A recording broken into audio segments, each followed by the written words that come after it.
Hello, welcome back everyone.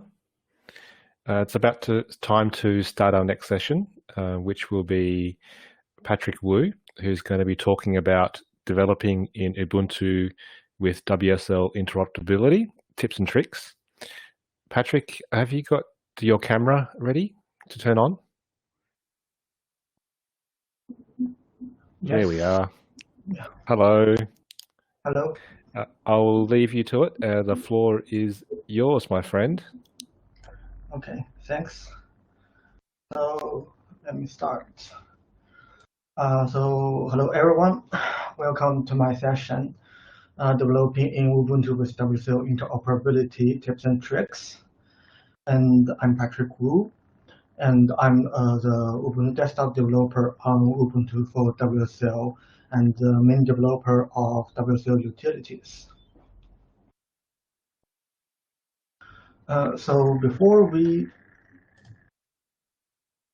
start,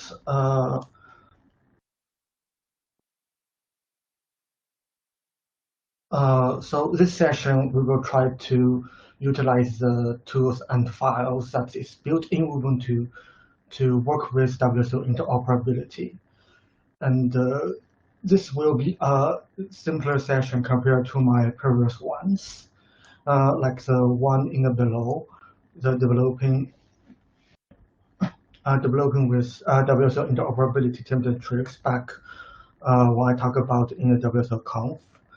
So let's get started.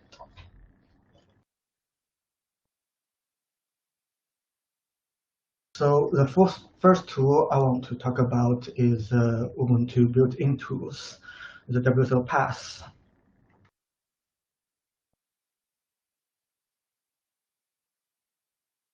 So WSL Pass is a WSL Pass converter that's provided by Microsoft, and it will automatically install on all distributions that also include Ubuntu.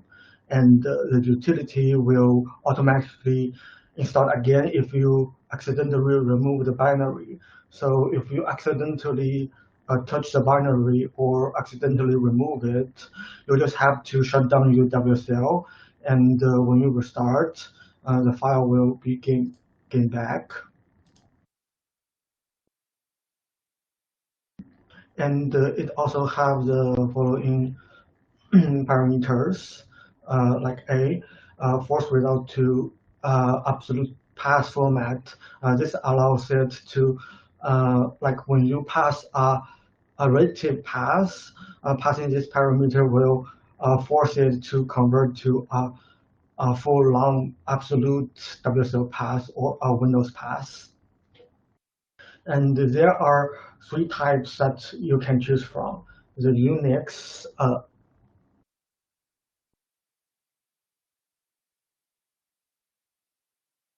Unix style, Windows style, and mixed style. By default, without specifying the parameter, it is a Unix style, which is translated from a Windows pass to a WSL pass. The second style is called Windows style, which is the W parameter. It translates from a WSL pass to a Windows pass. The second one is called the mixed style. This is really similar to the Windows style, but with slash instead of the backslash. Also, one thing you possibly want to be careful of is a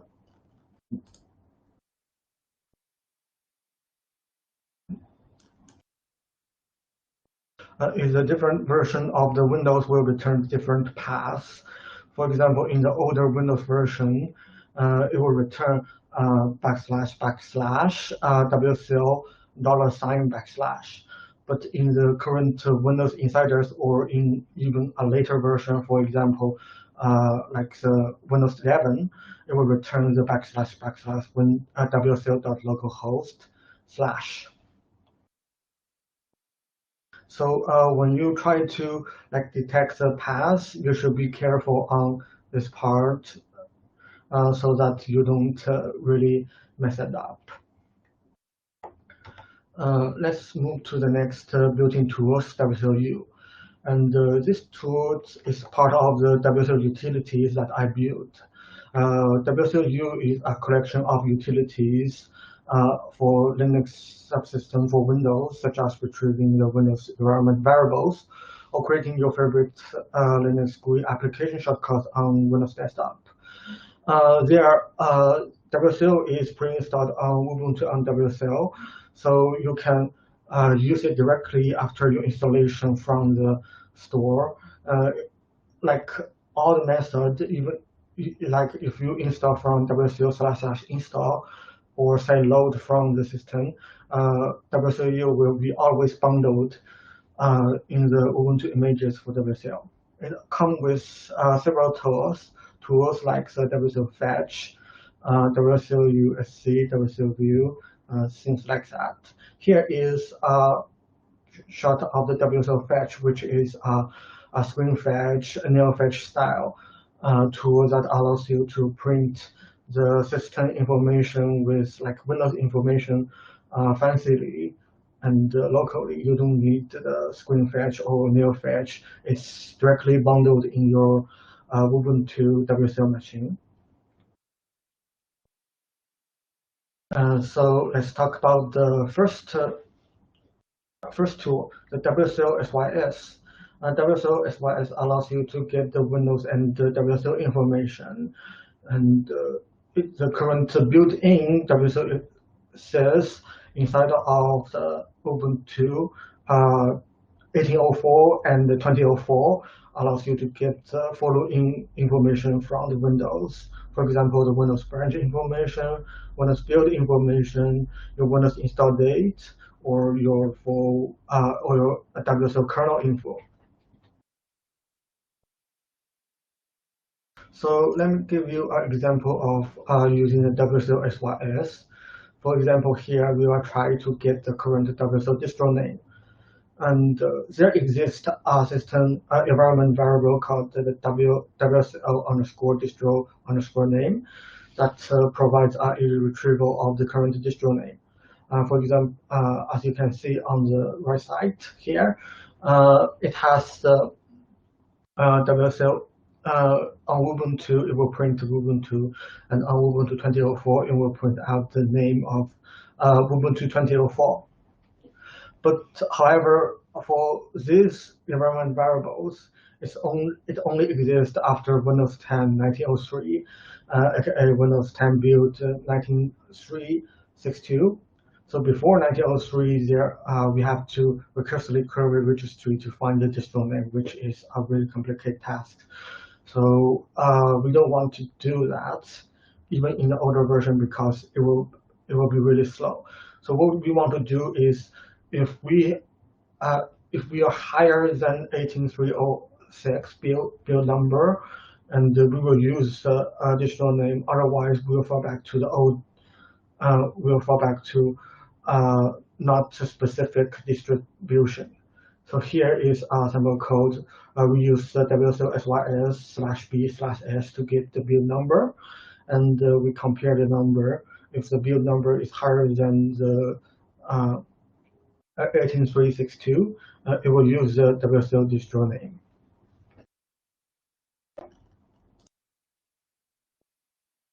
The next utility is the WSL bar.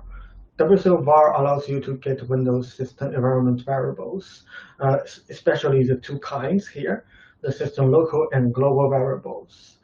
And it has two parameters. One is the small s, which is using this variable, the large s, which is show all the available system local and global variables.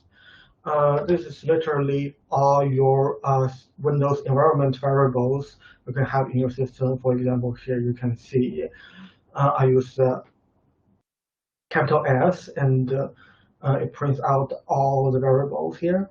And you can see you can get processor architecture, path, OS, etc., etc. The other one we have is share folder environment variables. And this one is similar to a system local and global variables, but this one is specific for the user's folder. So basically, I will give you example here. So you can see if you pass a variable here, you can get users' current user folder location. For example, here there are a lot of Apple data, cookies, history, and your start menu, startup, desktop, and folders like that. And this will because by default, you should always not assume user will store their information on the default home folder in Windows. So like here, my desktop is under the OneDrive desktop.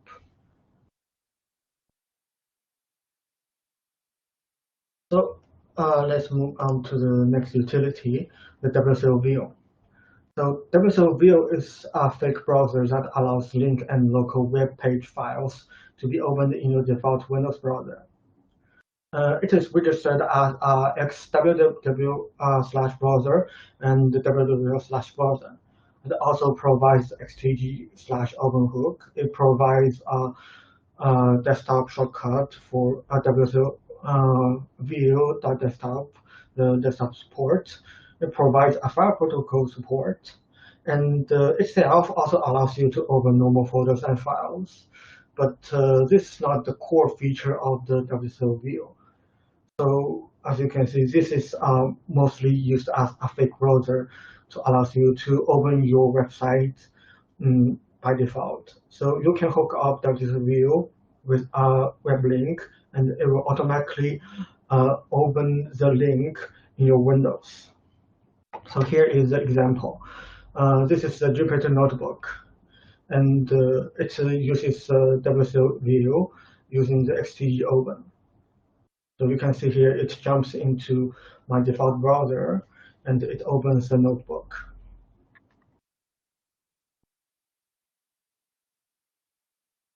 And the last utility I will talk about here is the WSL USC. And this allows creating WSL app shortcuts on the Windows desktop. There are multiple parameters you can pass through, like GUI, icon, name, and aim. However, I won't dig into this utility much because for the Windows Insiders and the Windows 11, there is a native GUI support that is WSLG. This tool will allows you to create shortcut for the older version of Windows and without the ones without WSLG, and especially if you are using the third-party X server like Xmin or VC XR or X410. This three works best with WSL USC, and you can create shortcut directly on your Windows desktop using this tool.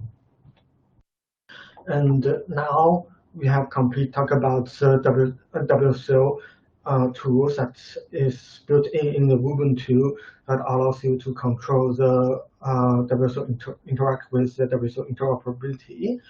Let's talk about the WSL configurations. So let's talk about the Ubuntu WSL configurations, which is the per distro configuration. And this is a file that's provided by Microsoft. It's located in the etc wsl.conf. This file do not exist by default, so if you want to access, you have to create a new file to change the settings. This file controls the WSL behaviors, and it requires restarting Ubuntu to apply settings. So here I got a copy of the my own WSL.conf settings here, as you can see, and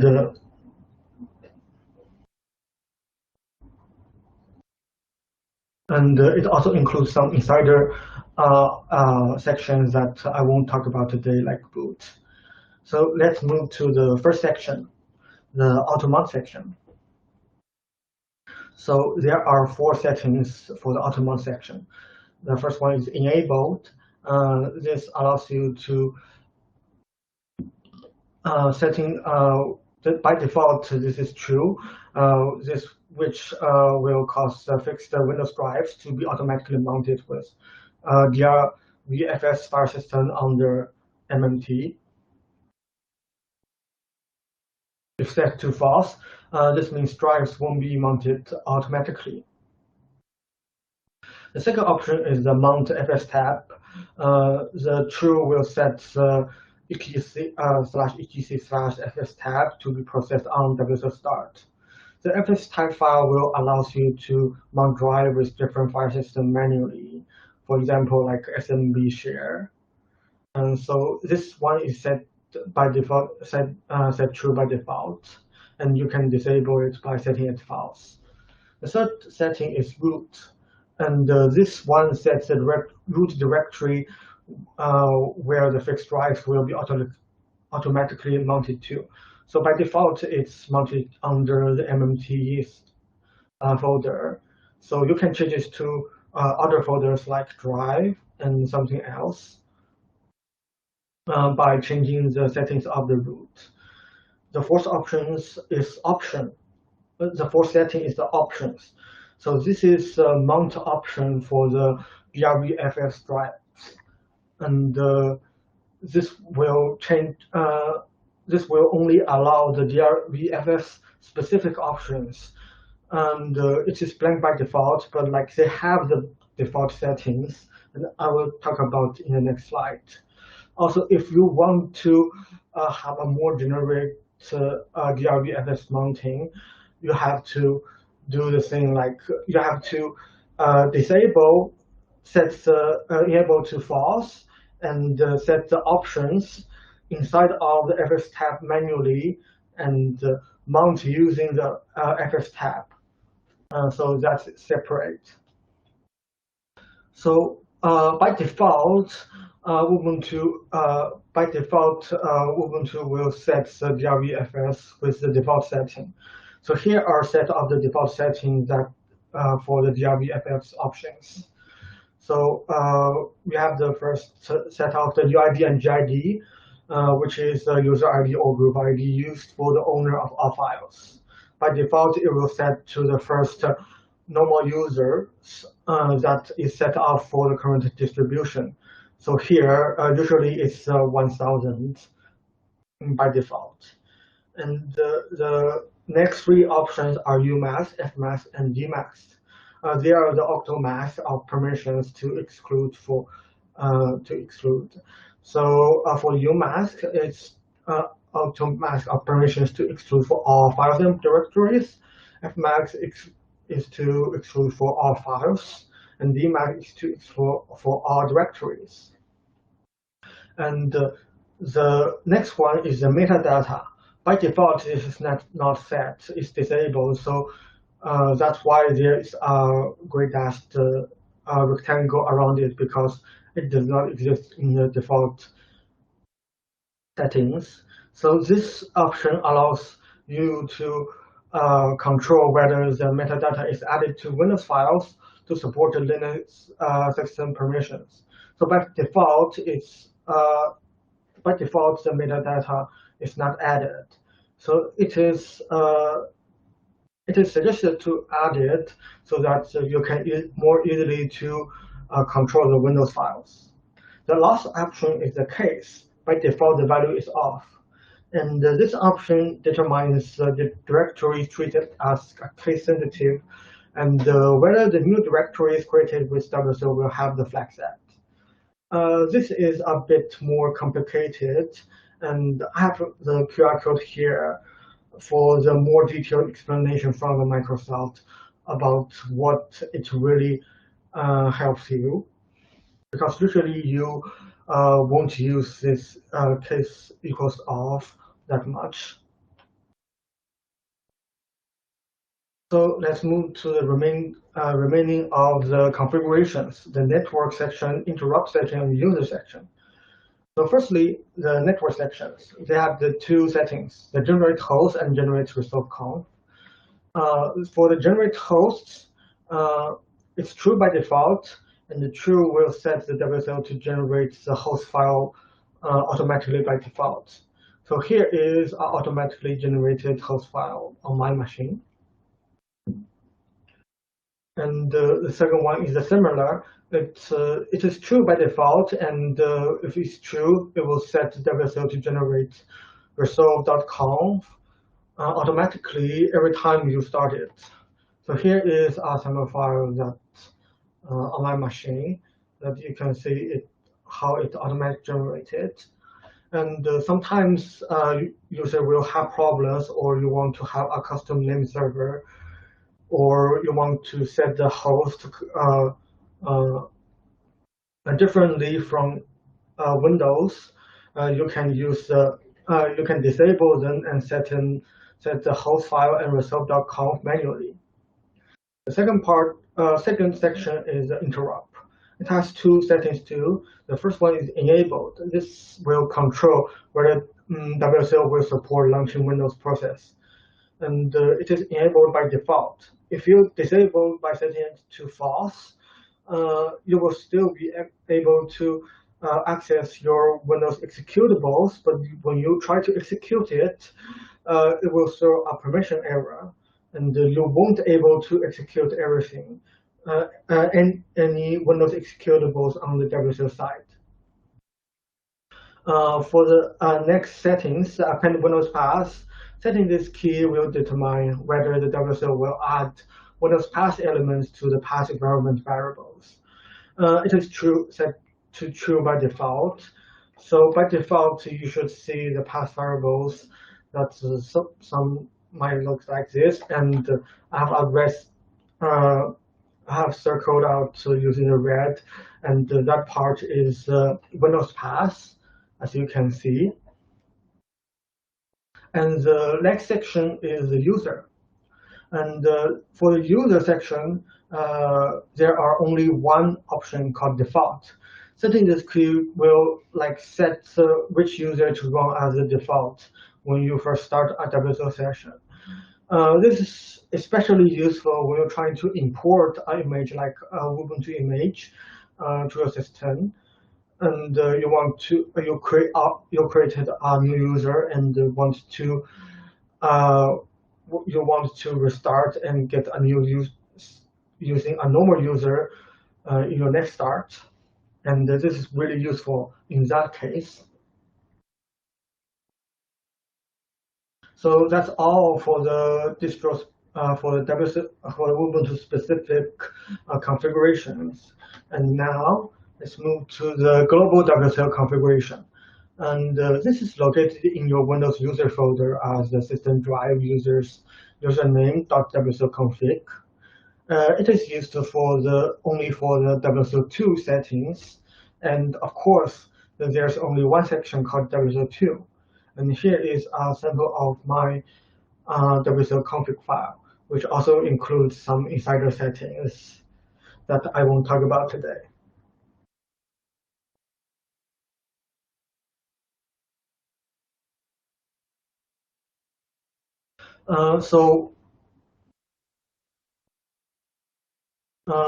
Now the global configurations. We have the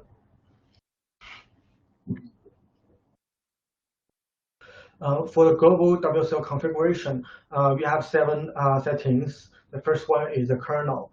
By default, it will use Microsoft built-in kernel and you can customize it by building your own kernel and copy it to the Windows side, and then change the path to the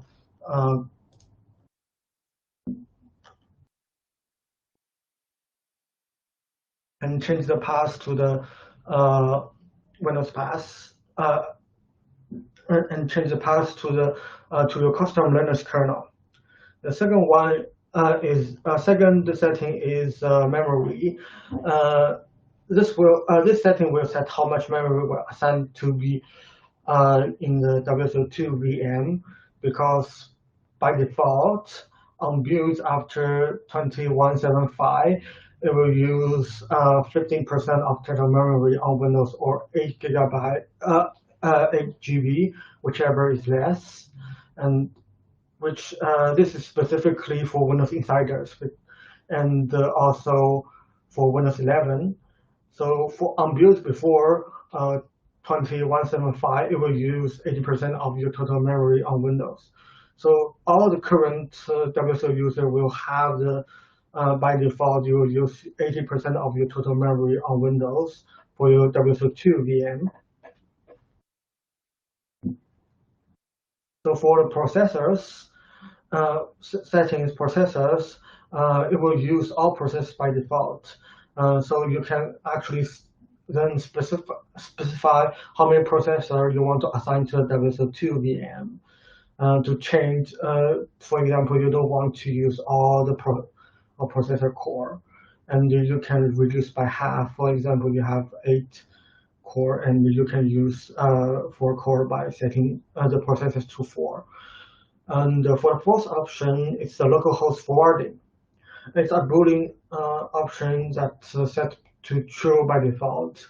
And if set by true, it will forward the WSL2 localhost to the Windows localhost.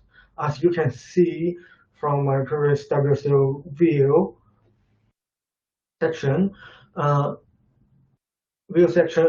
it already forwards the port from the WSL2 to Windows localhost. And for the localhost, and by disabling it, you can use WSL2 VM's IPv4 address to access the localhost on WSL2 VM. So that makes it a separate entity, so it won't interfere with Windows side of the localhost. The fifth option is kernel command line. As the name suggests, it allows you to set additional kernel command line arguments. This is basically the same one that you can set in the Linux for the kernel, but of course it's blank by default. And at last, you can set the swap files by changing the swap and the swap file settings. For the swap settings, you can change how much swap space you want to add to WSL2 VM, and 0 for no swap file. By default, they will use 25% of the memory size on Windows. That's round up to the nearest GB by default. And if you want to increase, you can specify the swap using this option, using these settings. You can also change the location of the swap file. By default, it is located in your user profile, app data, local temp, swap.vhdx. And by changing that, you can possibly, like, for example, save space on your system drive. So that's actually all for that concludes my presentation. And if you want to retrieve my presentation, you can also enter the link here. I have the link of this slide here. And also here are all the references I used in the presentation, in this session. Also, there are several information that I referenced from my previous talks. For example, the developing with WSL interoperability tips and tricks, and also my talks at WSL Days. You can refer to them for more in-depth WSL interoperability for Ubuntu, or even for any other distributions. Thank you. Thank you very much, Patrick, for your talk. If you have a few minutes, we might just see if anybody in the audience has any questions for you. I haven't seen any yet, but That was very, very interesting. For me, I am not very good with WSL. So do you have any resources that I could go to besides what you just pointed out to for any beginners? Hmm. The best place I think it's anyway is the WSL documentations. Like Hmm. most of the current public documentations are only on the Microsoft site. So the WSO documentation is always the best place to refer to. There are a lot of hidden configurations here and there, and sometimes it's really hard to like a lot of things. A lot of times, how do I put it that?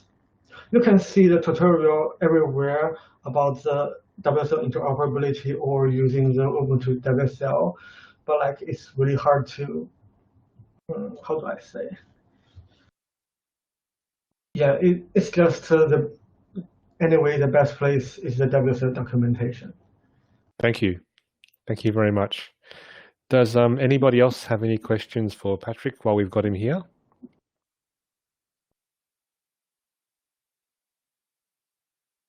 If not, I think that concludes the talks for this room. We thank you again very much, Patrick, for sharing your time with us. It was a fantastic talk. I learned something myself.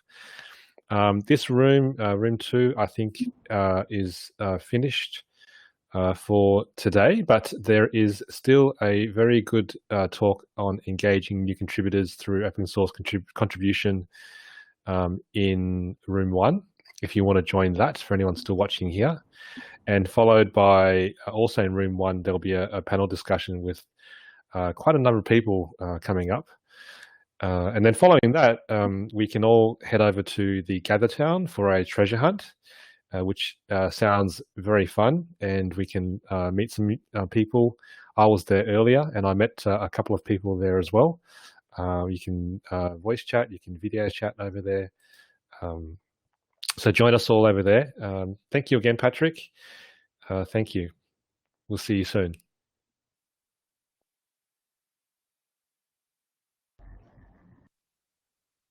Bye.